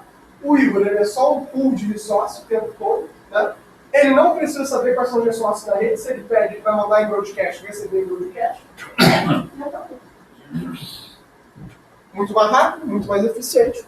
E facilmente passeável, porque o Edmar jamais precisou pensar qual era o cabeçalho da resposta. Ele simplesmente olhou, um 200 ok, 200 ok para mim também. Agora, se tiver um problema, por exemplo, né, João está lá usando o 3G da TIM. Aí fez, né? Foi fazer essa pergunta lá e perdeu o pacote dele para o servidor HTTP. Eu tenho todas as garantias de TCP e HTTP para que o João não tenha avançado no dele. Agora, a conexão entre esses dois entes, eles são associados à conexão entre esses dois entes. Então, isso faz com que isso seja muito mais eficiente. Então, obrigatoriamente tem que ter um nível. Então. Sim, middleware é o que existe para sistemas distribuídos. Middleware é qualquer... Porque middleware é uma palavra linda, né? Quer dizer qualquer coisa. Middleware é qualquer software que une sistemas distribuídos. Então, hoje, os middlewares que a gente mais trabalha são middlewares REST. Agora, para ser um middleware, você tem que ter garantias. E as garantias de você ser um middleware tornam isso, né, desnecessariamente complexo. Tem um curso do SBRC de 2011 que foi dado pelo pessoal da UFRN. O pessoal da UFRN é muito bom nessa questão de middleware, né, de trabalhar com engenharia de software para ambientes inteligentes. A professora Thaís Batista ela é excelente nisso. Tá? Tem alguns trabalhos que eu trabalhei com ela nessa questão. Tá? Inclusive, a gente tinha uma web IDE para IoT há uns anos atrás, que era, esqueci o nome, Confit. Porque era Confet. Eu adoro nomes escritos, mas academicamente eles pegam mal. Então eu tento me conferir, mas não consigo muitas vezes. Então o Confit era uma web ideia justamente para isso, né? Porque essa questão de você fazer aplicações em tempo real, elas ficassem, por exemplo, tem hoje em dia um exemplo muito claro de ambientes de desenvolvimento distribuídos para aplicações distribuídas é o Remix, quando você trabalha com blockchain. Remix é uma web ideia para você desenvolver aplicações em blockchain. Quem quiser fazer o curso de segurança, no final do curso de segurança, a gente dá uma cabine sobre blockchain. Eu fico com preguiça, porque dá muito trabalho. Mas é legal, né? Então, né, na verdade, eu posso pensar o code em termos lógicos como duas subcamadas. Uma camada de transaction, né, e uma camada de requisição e resposta. A camada de transaction ele faz essa operação entre a aplicação e a requisição e resposta é esse processo que a gente, né, viabilizou através da participação do Igor e do Edmar. Então, a subcamada que trata dessas comunicações, né, a de transação trata entre as mensagens entregues e entre os de comunicação. Né? É sempre via UDP. Ou ele é confirmável em uma via, né? Por exemplo, eu não tenho um número de sequência entre recursos, você pediu esse recurso, você pediu de uma vez. Ou entregou, não entregou, então só um vídeo de confirmação. Tá? Ou seja, quando vocês lembram, quando eu falei do TCP no capítulo 3 do Kurose, né? No caso de vocês, foi o Talimbal, né? O Talimbal é o capítulo 4. Mas o Talimbal, você mostra que as máquinas de confirmação, como começaram com os conceitos, né, de sem confirmação nenhuma, depois a gente ia para o conceito de confirmação, o conceito de confirmação de não confirmação, ACK e NACK, e depois que a gente trabalhou com o conceito de janela de transmissão. Vários de vocês fizeram caso de sofrimento agora. Hã? Tá. Então vamos lá. Historicamente, as máquinas não confirmam nada. Melhor esforço. Não deu, chegou. Você passa para eles. Né? Buja, sei lá. Depois eu confirmo. Confirmar é um problema. Se eu espero a confirmação e essa confirmação jamais chega, dura tempo infinito, eu parei a comunicação, isso é ruim. Então, quando eu cheguei a confirmação, tipo, mandei uma aplicação. Então, faço periodicamente. Mandei uma aplicação no intervalo de tempo. Se chegou uma mensagem, se eu mandei uma mensagem não chegou, você não recebeu uma mensagem, você mandou um NAC, que é um non-NAC. Só que isso começa a segurança, porque, tipo assim, para cada mensagem que chega, que você manda uma mensagem que pode não chegar também, isso chega a nível infinito, ACK com non-ACK, ACK com non-ACK, quando manda ACK de non-ACK, né? Confirmação da confirmação, né? Isso é meio doença, né? Então, depois a gente chegou à conclusão, beleza, então vamos botar um timeout. Não chegou um ACK nessa mensagem, eu vou assumir que eu perdi o pacote e mando a mensagem de novo. Eu posso fazer isso 1 a 1. Pô, 1 a 1 é o mesmo problema do pipeline. Eu abro a conexão, mando um arquivo, espero a resposta chegou, eu mando esse arquivo de novo. Só que isso é muito lento. Então a gente fez isso com o pipeline. Então a gente faz isso com o back-end e reprodução seletiva. Tá bom, é isso. É a coisa mais estúpida do mundo. Inclusive, a turma de vocês eu pedi para vocês fazerem um arquivo em Python e representasse com o back-end e a reprodução seletiva, vocês fizeram. Caiu na prova? Tinha essa prova, hein? Nossa senhora, que treta! Caiu nas duas, né? Caiu nas duas. A prova foi cumulativa, né? Oi? A prova foi cumulativa. Não caiu nas duas, não foi por isso. Na verdade, acho que uma questão me entendia. Uma questão, é porque na cara eu tenho esse mesmo momento, eu tenho Eu tenho o back-end select repeat para a camada de transporte, tenho o back-end select repeat para a camada de enlace. Qual a diferença entre a camada de transporte e a camada de enlace? Está cedo, mas acelera. Qual a diferença conceitual entre a camada de transporte e a camada de enlace? Se as duas têm select repeat, as duas têm o back-end, as duas estão com números de sequência.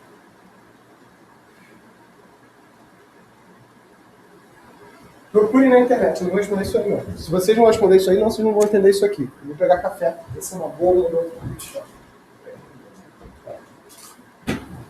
Se já coloca.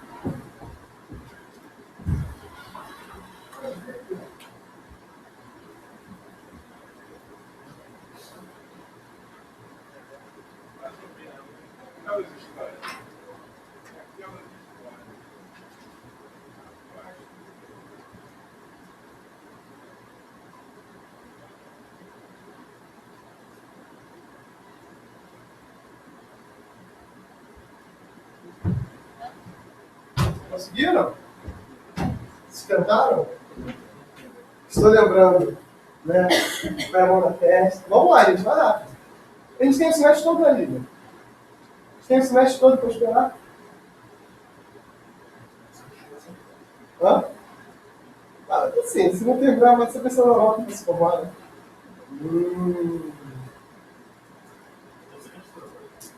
É. Vamos lá, galera. Qual a diferença entre a camada de transporte e a camada de enlace? Vocês estavam tão bem, não pode elogiar, né? Pode mandar a resposta fácil. Pode. Eu vou mandar ele dessa de uma vez ou outra. Tá, e o que isso quer dizer? É justamente isso, mas você vai ter que explorar melhor essa resposta. E não é dentro de uma rede e entre eles, na verdade não é isso. É claro que é dentro de uma rede, mas é muito mais próximo do que isso.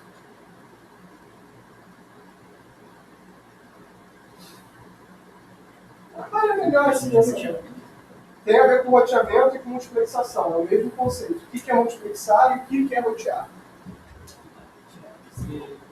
Se alguém falar que rotear em contra-rota, eu vou jogar um sapato. Né? A gente já passou nessa fase. Rotear em contra-rota quando vocês estão fazendo o curso da Cisco, né? que é rede para quem tem deficiência. Né? Vamos lá.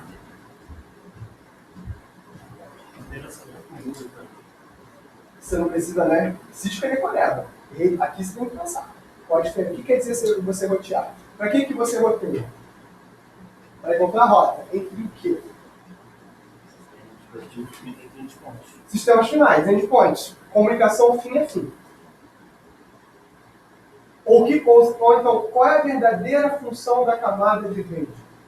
É abstrair que existe uma diferença de um sistema distribuído.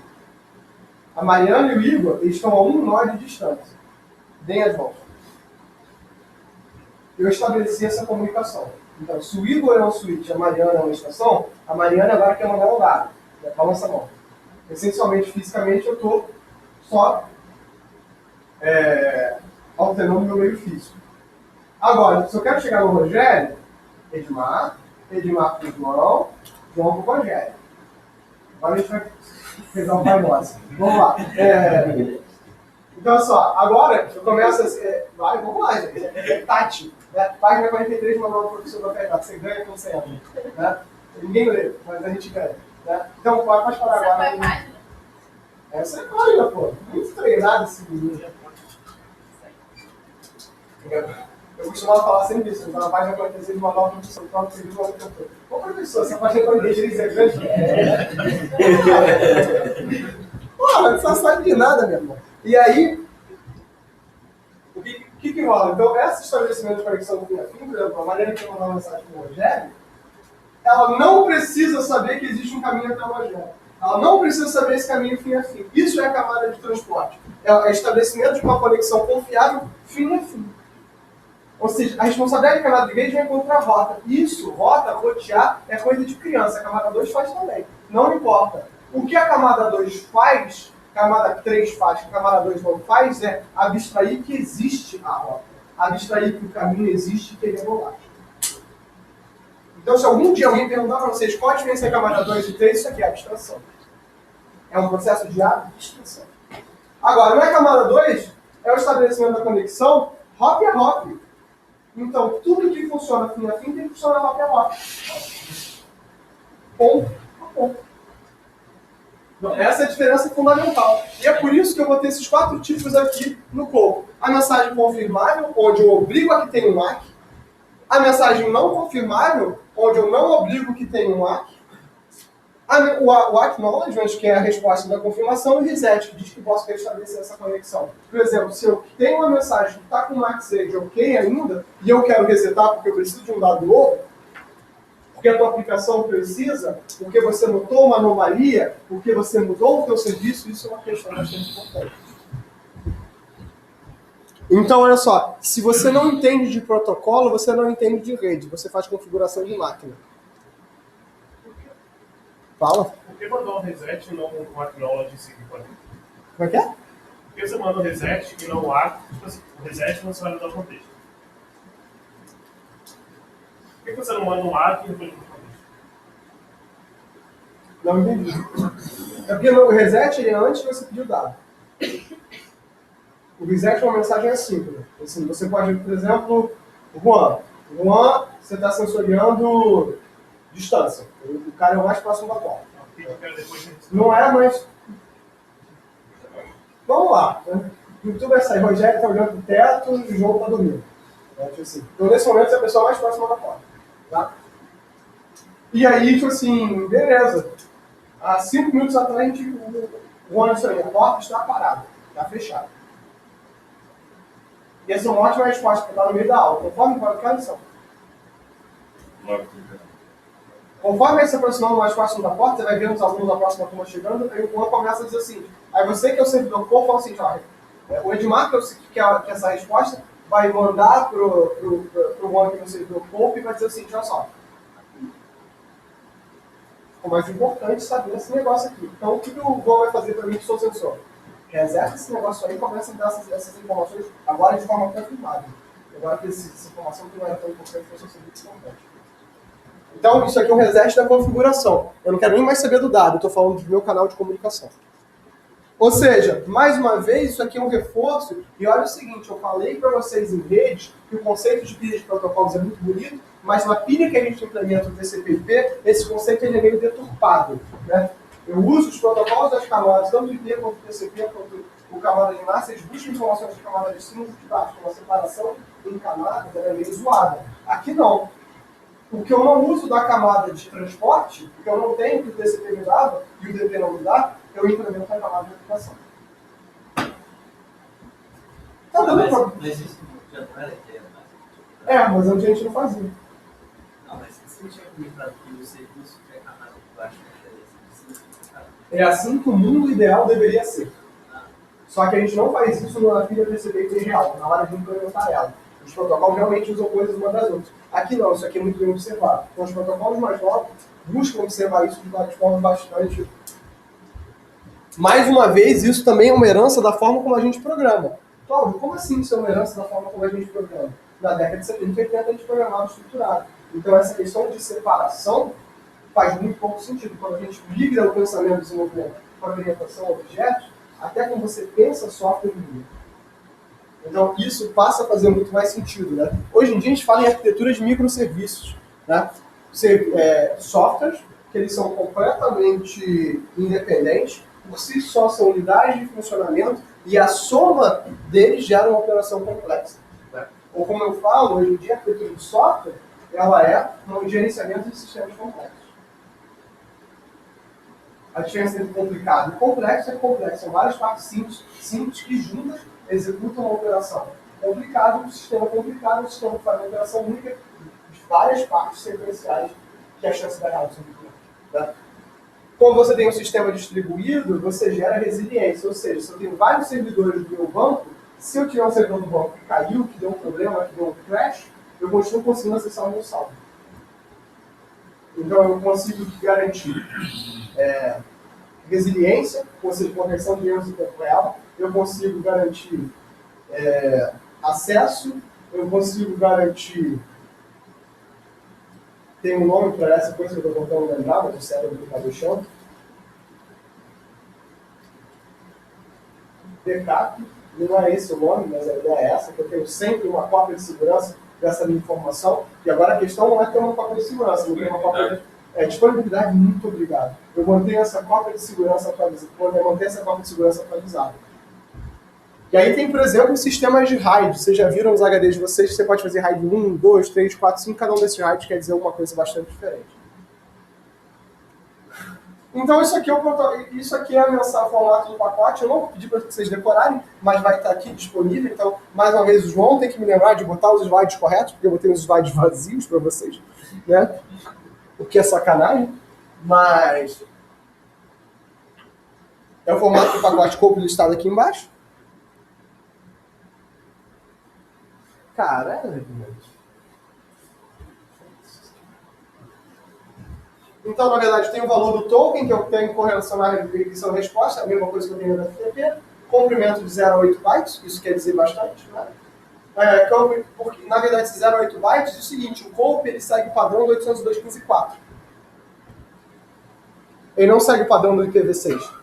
Ele segue o padrão do 802.15.4, ou seja, a camada de aplicação... E isso é um pouco roubado, porque eu faço que a camada de aplicação me dê mensagem no máximo do tamanho do IPv máximo. É ruim?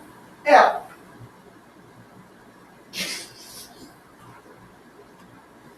Deixa pra lá. Cláudio, mas você falou que no ciclopão é um fragmento.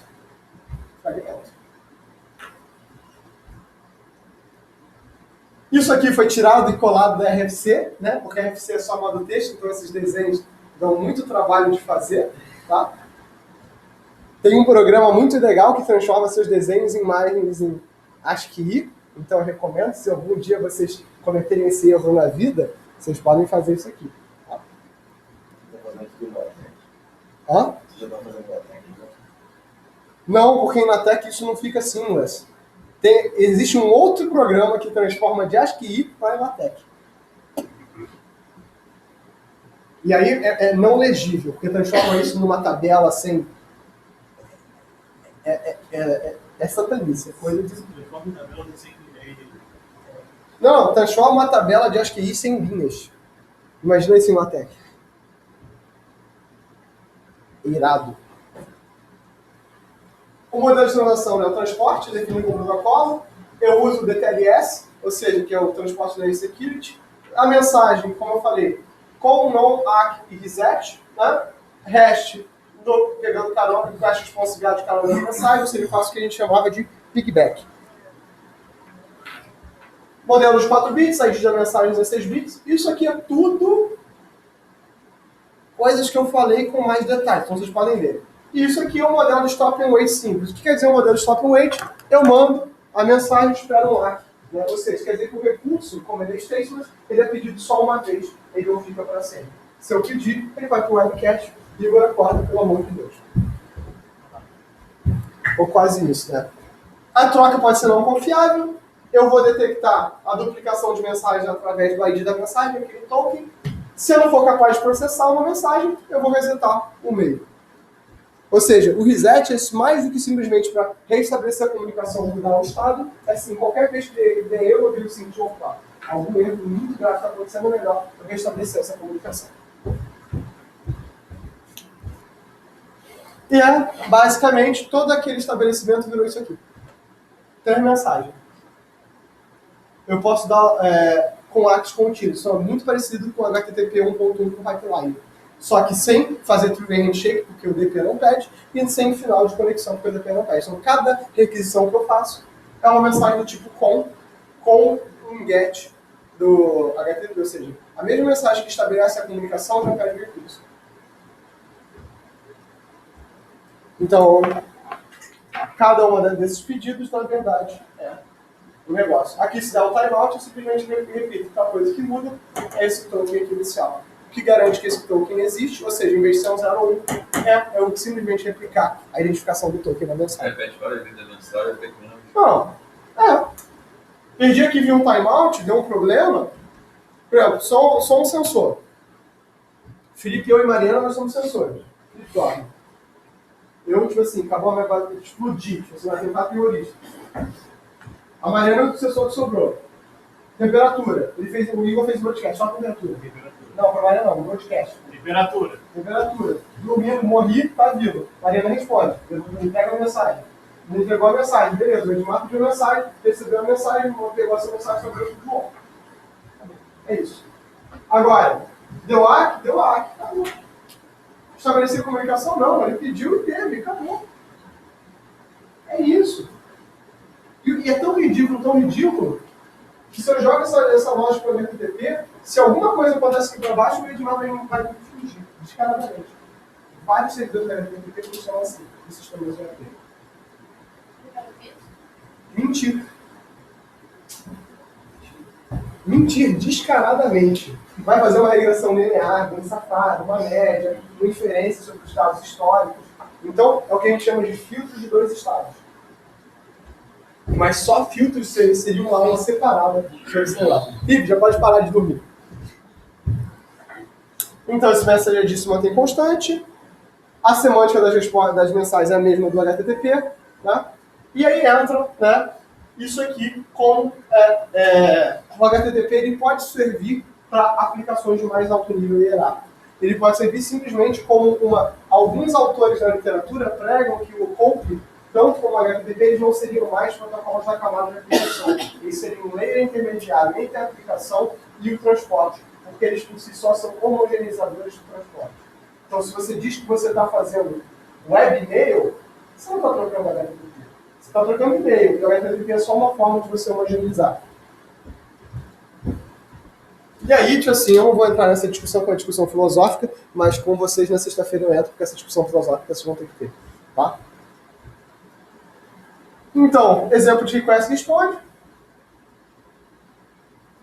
Com ACK, né? Então, isso aqui é um valor de temperatura. Pedi um token de temperatura, recebi uma resposta. É o que é o modelo de freshness, né? Freshness é a capacidade do tempo de vida do dado. O MaxAge indica essa operação, suporta o caching. E agora, qual é o tamanho do meu cache? É uma discussão perene em IoT. O tamanho do meu cache tem que ser tanto quanto é a soma dos bits dos recursos que você pode pedir na unidade de sensoriamento do delta T de um MaxAge. Ou seja, se eu tenho, por exemplo, uma rede aqui, quanto é o tamanho de um float?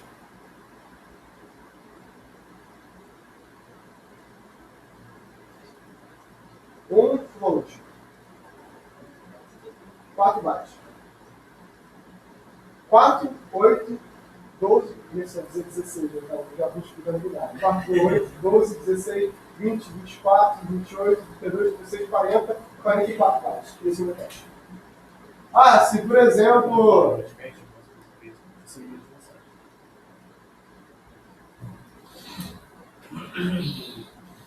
Cheguei aqui, o Edmar está numa sala separada. O universo, cheguei aqui, sou um terrorista, explodi essa sala. A última requisição, eu tenho que ter no cache, a última requisição de todo mundo está no banco. Então, você pode pensar agora, dessa forma, uma rede IoT com um banco de dados distribuído.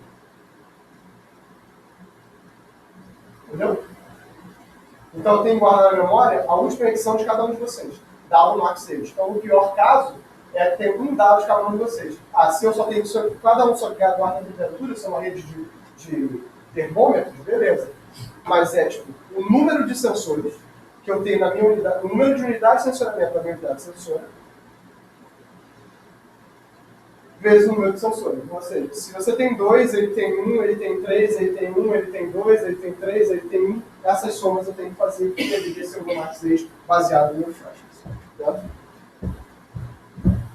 E qual é a vantagem disso? Geralmente os proxies já carregam esse tipo de informação. E essa aqui é a mensagem. Esse call get, né, acontece dentro. Isso tem que ser rápido, porque isso tem que acontecer entre uma mensagem HTTP. Mas se você adiciona um novo sensor, o cache tem que mudar. O cache não faz diferença porque o HTTP não entende corpo. O HTTP só faz requisição de mensagem para o servidor e ele recebe a resposta. Processar isso não é questão. Aí que entra, se o seu sistema é bem feito, se o seu sistema é bem projetado, bem modular, o recurso não vai aparecer de forma dinâmica no ataque. Lembra quando eu falei no começo da aula sobre React, Angular, geradores dinâmicos de HTML? Para esse tipo de coisa. Porque ao invés de ter uma estrutura de página fixa e estática, é uma estrutura de página dinâmica em função de recursos que surgem. É como se eu montasse os meus formulários de aplicação em tempo real. E aí, tipo assim, isso é bem legal de fazer. Bem legal de fazer.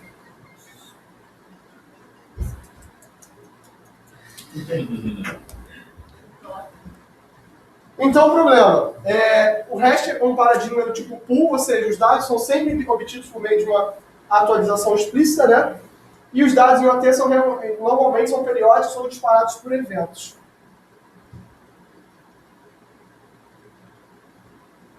Isso aqui é a motivação de por que a gente vai usar MQTT.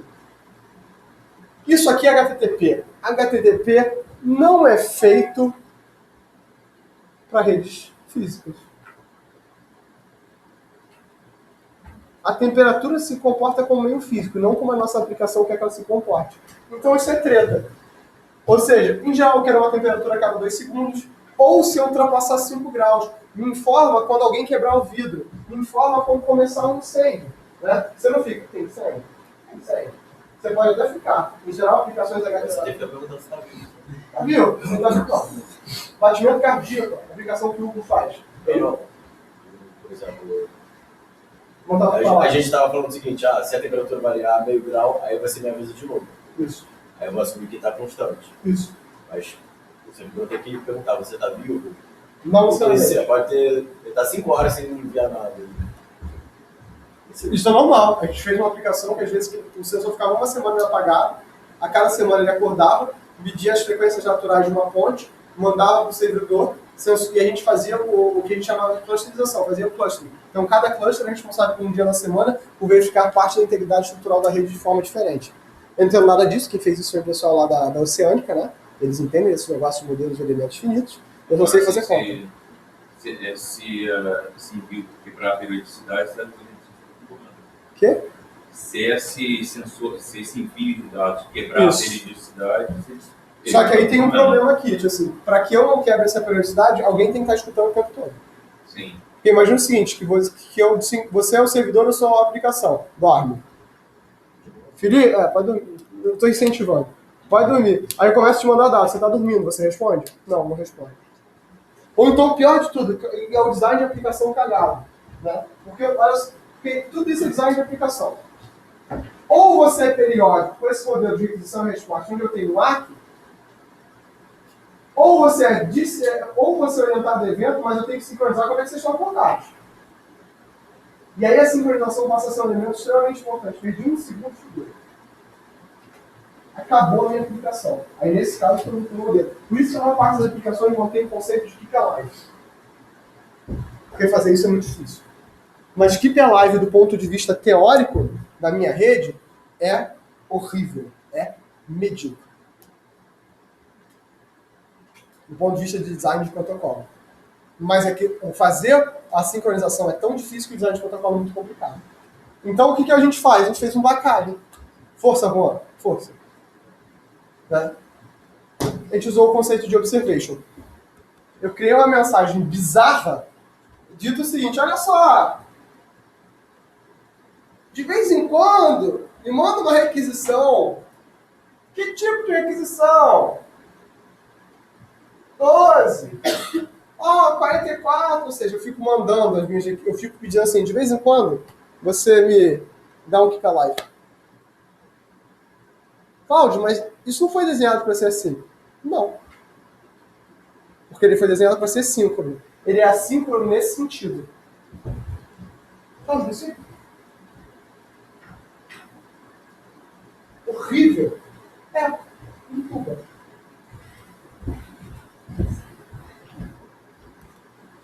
Então tem várias bibliotecas open source, você tem o Cope Library Californium, o C Erbium, o libcope C, o jcope, o OpenCope, o TinySQL e o Contic incluem esse suporte a Cope, o Firefox tem Copier e o Wireshark tem um plugin para Cope. Ou seja, se vocês forem abrir o Cuja,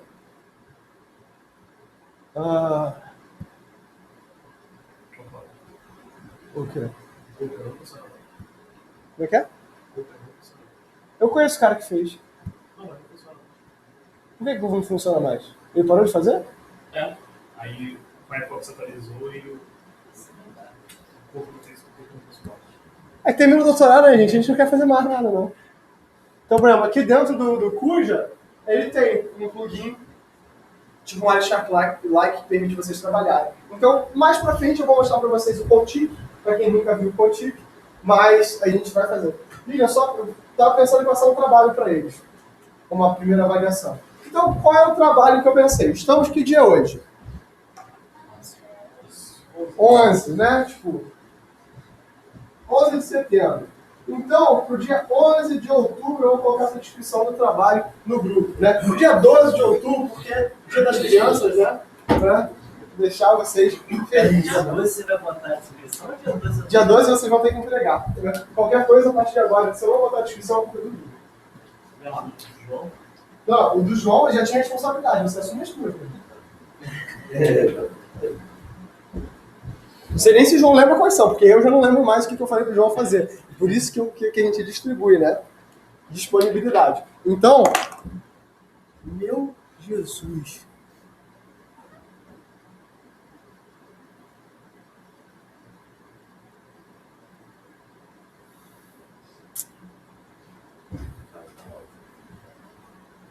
Porra, tá cedo, né? Vai cartar o título. Não, já deu ruim. Não, já sobrevivi. Deus não quis e o diabo estava comigo. Então, olha só, eu quero que vocês façam o sistema distribuído, que vocês vão emular através das RF6 o RPL e o COPE e o MQTT.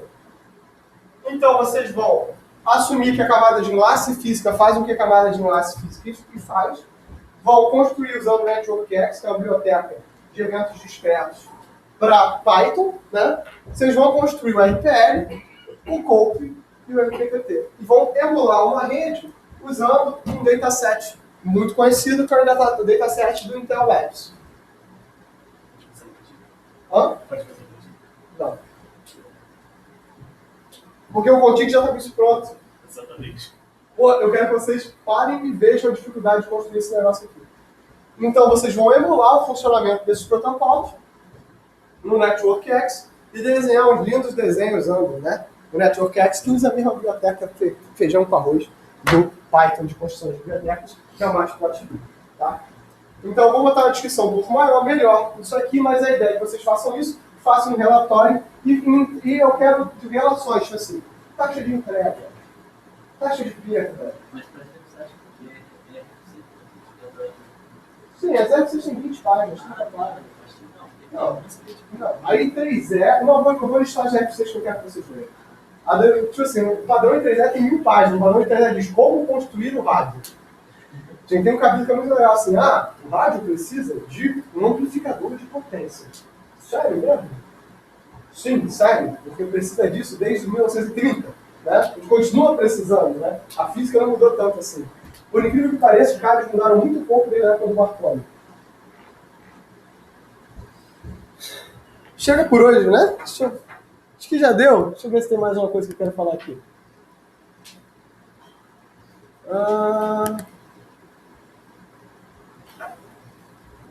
Não, tá, chega.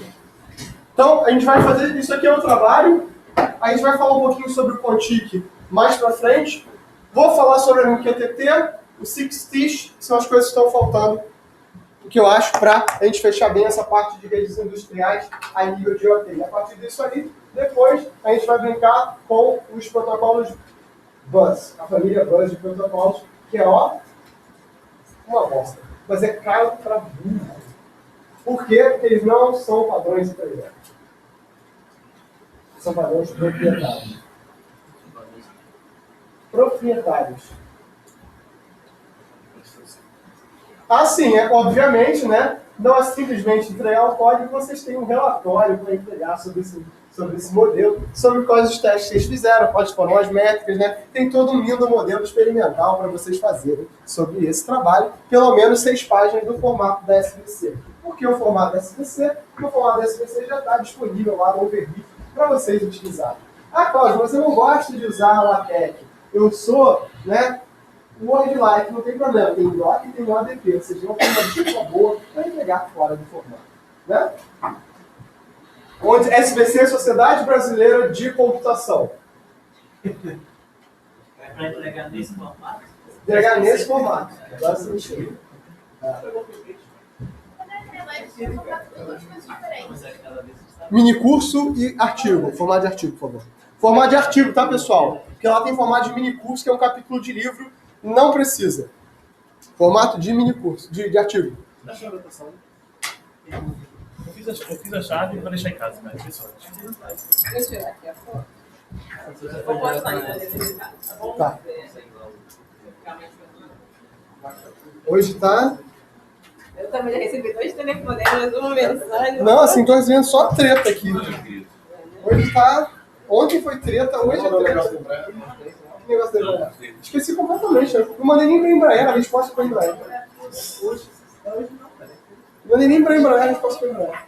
O João me ligou, o José me ligou. Qual dia que ele vai responder? Eu falei, José, você mandou na segunda de noite. Eu falei, já é terça de manhã.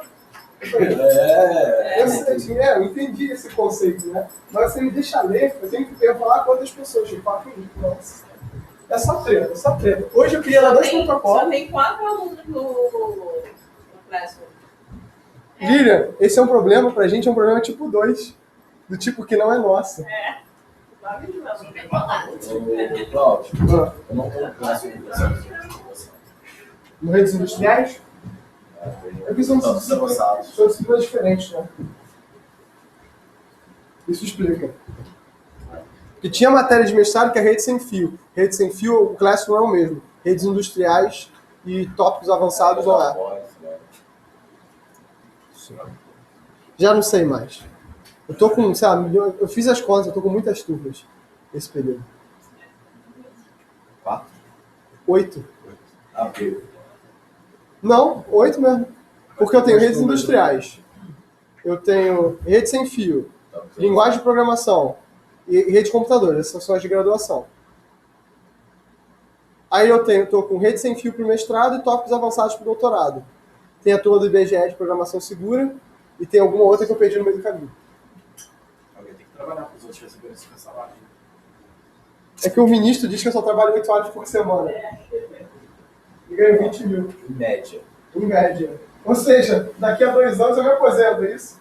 Não. Em média. Ou seja, para quem trabalha 40, tem Alguém uns faz. 2 para 0. As gravações estão no Facebook, estão no YouTube, né? Estou no YouTube. Tá. Então, procura lá. É o meu canal, curte, compartilha, dá like, Toca o sininho. toca o sininho. Todos os vídeos.